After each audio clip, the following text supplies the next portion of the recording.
त्याने त्याच्या संपूर्ण आयुष्यात चोरी, अहिंसा आणि अधर्म केला, अशा पापी माणसाला सुद्धा मोक्ष मिळू शकतो का? त्या पापी माणसाला विष्णू लोकाची प्राप्ती कशी झाली ऐकायचं आहे ना? तर आजचा अध्याय म्हणजेच अध्याय नंबर 27 अवश्य ऐका आणि व्हिडिओ शेवटपर्यंत पहा. त्या पाप्याने, त्या अधर्म्याने, त्या अहिंसक वैश्याने काय केलं तर फक्त मंदिराची सेवा केली, मंदिराची स्वच्छता केली आणि फक्त प्रभू नामस्मरणात लीन झाला. आणि ही छोटी सेवा करूनही त्याला विष्णू लोकाची प्राप्ती झाली. हे ऐकून तुम्हालाही आश्चर्य वाटले ना? तर ही कथा शेवटपर्यंत ऐका, ज्यामुळे तुम्हालाही माहिती होईल अधिक मासात केलेल्या व्रताचे पुण्यफळ किती मोठे असते. त्याचबरोबर अधिक मासात जी आलेली अमावस्या आहे आणि शेवटचा दिवस, तो सुद्धा किती महत्त्वाचा आहे आपल्या उद्धारासाठी. ही कथा शेवटपर्यंत ऐका आणि आपल्या चॅनलवर नवीन असाल तर चॅनलला सबस्क्राईब करा, व्हिडिओला एक लाईक अवश्य करा आणि कमेंट बॉक्समध्ये भगवान विष्णू आणि माता लक्ष्मीच्या कृपेसाठी ओम नमो भगवते किंवा श्री महालक्ष्मी देवीभ्यो नमः अवश्य लिहा. अवधूत चिंतन श्री गुरुदेव दत्त श्री स्वामी समर्थ.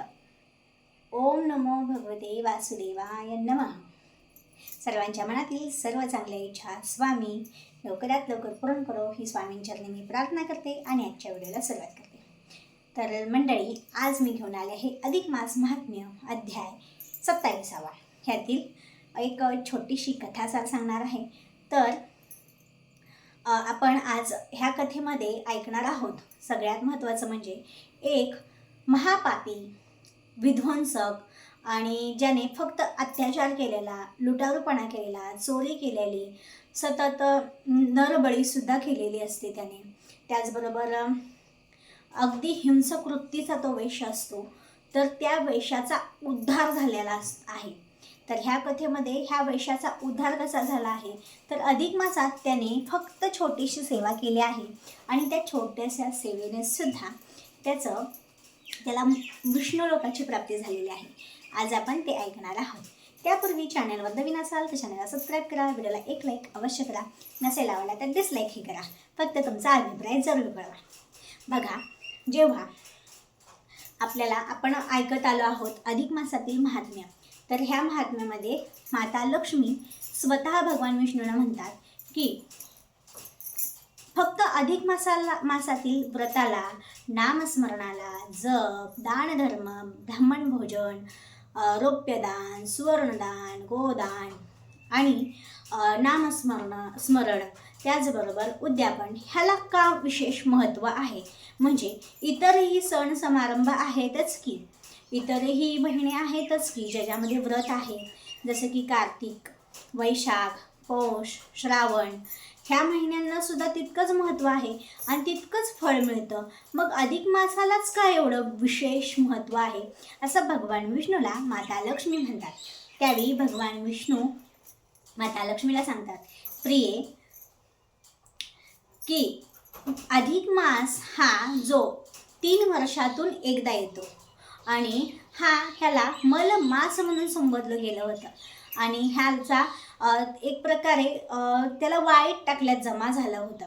म्हणजे एक पापी आहे असा विचार केला होता. पण त्या मलमास महिन्याचा, त्या महिन्याचा मी उद्धार केला, माझं नाव देऊन केलाच. त्याचबरोबर मग त्याला वरदानही दिलं होतं मी की ह्या महिन्यात जे कोणीही भक्त माझं स्मरण करतील, माझा विचार करतील, नामस्मरण करतील, ह्या महिन्यामध्ये व्रतस्थ राहतील, दानधर्म करतील, अगदी छोट्यात छोटी सेवा जरी करतील ना तरीही मी त्यांचा उद्धार करेल असं वचन दिलेलं होतं भगवान पुरुषोत्तमाने मलमासाला. तेव्हापासून ह्या मलमासाचं नावही पुरुषोत्तम मास असं पडलं आणि ह्याला अधिक म्हणजे 3 वर्षातून एक एक्स्ट्रा जास्तीचे जे दिवस असतात म्हणजे सौरमंडल आणि चांद्रमंडल ह्यामध्ये जे काही दिवस जास्तीचे असतात त्या दिवसांचा हा महिना झालेला असतो.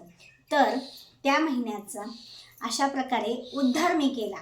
आणि मग ह्या महिन्यामध्ये जो कोणीही भक्त भगवान विष्णूची म्हणजे माझ्या स्वरूपातील राम कृष्ण तुझ्यासोबत म्हणजे माता लक्ष्मीसोबत सत्यनारायण पूजा व्रतवैकल्य नामस्मरण अगदी छोटी छोटी सेवा माझं साधं नामस्मरण म्हणा किंवा माझं नाव घेऊन एखादं दानधर्म म्हणा केला तर त्यांचं शतपुटीने पुण्य वाढतं आणि मी त्यांचा उद्धार करण्यास समर्थ राहतो, कारण की मी हे वचन दिलेलं आहे. तर ह्या पद्धतीने भगवान विष्णू माता लक्ष्मीला ह्या अधिक मासाचं महत्त्व सांगतात. आणि ह्या मासाचं महत्त्व सांगितल्यावर भगवान विष्णू माता लक्ष्मीला एका वैश्याची म्हणजे वैश्याची कथा सांगतात की एक नगर होतं. त्या नगरामध्ये राजा सुशर्मा आणि राणी सृष्टमती राहत होती. ते नगर खूप चांगलं होतं. खूप राजा चांगला होता, दयाळू होता, धर्मशील होता. पत्नीही धर्मशील होती, पतिव्रता होती. त्याचबरोबर दानधर्म परोपकार करणे हे त्यांचं कर्तव्य असल्यामुळे ते सतत करत होते. पूजापाठ व्रतवैकल्य करत होते. एक वेळेस अंगिकारा ऋषी त्यांच्या राज्यगृही येतात. त्यावेळी ते दोघं अगदी मनापासून त्या अंगिकारा ऋषींची सेवा शुश्रूषा करतात. त्याचबरोबर त्यांचा आदर सत्कार करतात. त्यावेळी अंगिकारा ऋषी त्यांना ह्या अधिक मासाचं महात्म्य सांगतात आणि म्हणतात की अधिक मासात त्यांना एक अडचण असते. ते म्हणजे त्यांना त्यांच्या नगरातील एक जो वैश्य असतो तो अतिशय क्रूर असतो. तो त्याने पूर्ण हाहाकार माजवलेला असतो त्या राज्यात. बाकी सर्व प्रजा मात्र सुखी होती, पण हा वैश्य काही सुधारण्याचं नावच घेत नव्हता. आणि त्या वैश्याची जी पत्नी होती ती सुद्धा त्या वैश्याला फार कंटाळली होती, वैतागली होती की तुम्ही असं करू नका. आपलं जे काही आहे कष्टाचं मेहनतीचं त्याच्यामध्ये आपलं भागू शकतं आणि मला फार लालसाही नाही. पण तरीही तो वैश्य अजिबात ऐकत नव्हता. तो अधर्माने वागत होता. तो पापकृत्य करत होता, अगदी हिंसक होता. चोरी लुटारूपणा करायचा. चोरी करताना फक्त चोरी करत नसे, तो खून वगैरे करत असे. त्यामुळे अतिशय हिंसक प्रवृत्तीचा तो झालेला. मग राजा त्याच्या दुराचाराला फार कंटाळला होता. त्यावेळी अंगिकारा ऋषींनी राजाला अधिक मासातील सोमवती अमावस्येच्या दिवशी तर्पण करायला सांगितलं, पितृतर्पण करायला सांगितलं. आणि त्याचबरोबर त्या वैश्याला आणि वैश्याच्या पत्नीलाही बोलवलं. आणि अंगिकारा ऋषींनी त्यांना वैश्याच्या पत्नीलाही त्या वैश्याचा फार वैताग आलेला आणि ती बऱ्याच वेळा समजावून सांगत होती तरी तो काही वैश्य समजतच नसे. मग त्या ऋषींनी त्याला मंत्र दिला आणि सुधारण्यासाठी सांगितले, बघ उभ्या आयुष्यामध्ये तू जेव्हा एवढे पापकृत्य करतो त्यावेळी तुझ्या त्या पापकृत्यामध्ये तुझी पत्नी तुझी मुलं बाळं सामील होणार नाहीत. ते सर्व तुलाच घेऊन जावं लागणार आहे. तू ज्या गोष्टी आता सुख भोगण्याचा प्रयत्न करतो, तुला वाटत असेल तू संपत्ती लुटारूपणा वगैरे केला, पापीपणा केलास तर ते तुझ्या पुढे हिताचं राहणार आहे का? तर अजिबात नाही. तू आता जर दानधर्म अन्नदान नामस्मरण कथा कीर्तन केलंस तर तुझ्या भविष्यात तुझ्या आयुष्याचा मोक्ष प्राप्त होईल आणि ही योनी सतत तुला प्राप्त होणार नाही. त्यावेळी त्याची कान उघडणी केली अंगिकारा ऋषींनी. त्यावेळी त्याला त्याच्या आयुष्याचं रहस्य समजल्यासारखं झालं. मग त्याच्या पत्नीने आणि जी काही लुटारूपणा करून जी काही संपत्ती लुबाडून अहिंसकपणा करून जमा केली होती ती तशीच सोडून तो वनात निघून जातो. वनात गेल्यावर म्हणजे जंगलात निघून गेल्यावर त्याला एक जंगलात मंदिर दिसतं, छोटंसं मंदिर दिसतं. मग तो त्यावेळी ठरवतो मनापासून की आता मी देवाच्या नामस्मरणामध्ये लीन राहणार आणि मिळेल ती घडेल ती सेवा मी करत राहणार. मग आता जंगलातील ते अगदीच पडझडीचं आलेलं मंदिर होतं भगवान विष्णूचं. मग तो त्या मंदिराची स्वच्छता करतो, साफसफाई करतो, चांगलं अभिषेक वगैरे करून घेतो. अगदी दूध दही तूप हे आणून नाही, फक्त पाण्याने जलाभिषेक करून स्वच्छ मंदिर करून स्वच्छ धुवून जाळी जळमाट काढून तिथे पूजा वगैरे करतो. जंगलातीलच फळं फुलं आणून वाहतो आणि तीच प्रसाद रूपी ग्रहण करतो. म्हणजे त्याच्या पत्नीचा उपवासही घडतो. मग अधिक मासाचे काहीच दिवस राहिलेले असतात, तर त्या वेळात त्याच्याकडून इतकं पुण्यकर्म घडतं.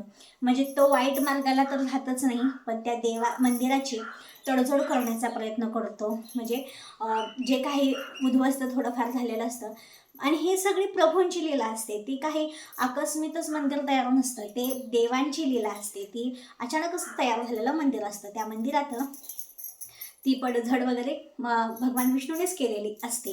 का तर त्याला भगवान विष्णूला त्या भक्ताचं खरंच रूप बदललं आहे की तो फक्त नाटक करत आहे, हे भगवान परीक्षा बघतच असत प्रत्येक भक्ताची. त्याच पद्धतीने भगवान परीक्षा पाहत होते. त्यावेळी तो खरंच तो वेश जो क्रूर होता, अधर्मी होता, पापी होता, अहिंसक होता, जो चोरी चकारी करत होता, जो अहिंसकपणे एखाद्या प्राण्याला मारून भक्षण करत असे, पण त्याने त्या दोन्ही पती पत्नीने अगदी पत्नीने समजावून सांगितल्यामुळे, ऋषीमुनींनी सांगितल्यामुळे त्याच्यामध्ये इतका बदल झाला होता की तो इतका अगदी तेजस्वी झाला होता. तो सर्व देवधर्म करायला लागला. तो सर्व साफसफाई करून, मंदिराची डागडुजी करून, तिथे पूजापाठ करून, वनातील मिळणारी फळं फुलं वाहून, ती स्वतःच भक्षण करून, म्हणजे भूक लागल्यावर तो खाणारच. मग अशा पद्धतीने त्याला उपवासही घडला आणि सतत नामस्मरण करण्यात तो लीन राहिला. यामुळे त्याच्याकडून छोट्यात छोटी सेवाही घडली. यावरती भगवान विष्णू त्याच्यावरती प्रसन्न झाले आणि सर्वात शेवटी मग त्या दोघांना विष्णू लोकात स्थान मिळाले. तर अशा पद्धतीने छोट्यात छोटी सेवा केल्यावरही विष्णू लोकाची प्राप्ती होते. तर होते. तर अशा पद्धतीने भगवान विष्णूंनी त्या वेशाचा, म्हणजे त्या अधर्म्याचा, त्या पाप्याचा विष्णू लोकात स्थान मिळवून दिलं. तर अशा पद्धतीने भगवान विष्णूंच्या ज्या अधिक मास आहेत ना, ह्या महिन्यामध्ये आपण काही ना काही सेवा नक्की करायला हवी. एखाद्या मंदिरामध्ये जाऊन आपण स्वच्छता मंदिराची केली, थोडंसं डागडुजी करण्यासाठी 4 पैसे दिले, अन्नदान केलं, अगदीच काही जमलं नाही तर दीपदान करा आणि त्याचबरोबर नामस्मरणात लीन राहा. फक्त आपल्याला देवाकडून काही मिळायलाच हवे हे न ठरवता, हे न मनात आणता करा, तर तुम्हाला तुमच्या आयुष्याला थोडीफार गती मिळणार आहे. तर हा आजचा महत्त्वपूर्ण अध्याय कसा वाटला नक्कीच कमेंट करून कळवा.